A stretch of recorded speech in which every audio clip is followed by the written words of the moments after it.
Va ora in onda La chiusura delle borse, realizzato in collaborazione con Il Sussidiario.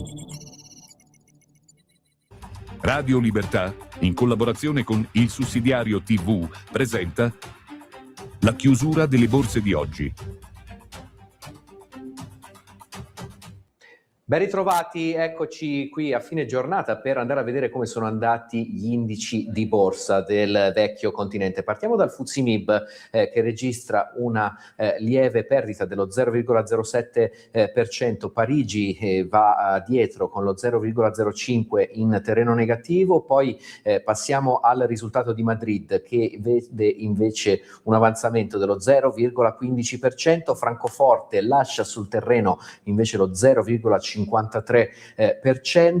Continuiamo con Londra invece con una moderata avanzata dello 0,54% e chiudiamo con l'Eurostoxx quasi in parità con un più 0,05%. Questi risultati delle borse europee a fine giornata. Io vi ringrazio per l'attenzione e l'appuntamento è al prossimo resoconto di fine giornata con le borse.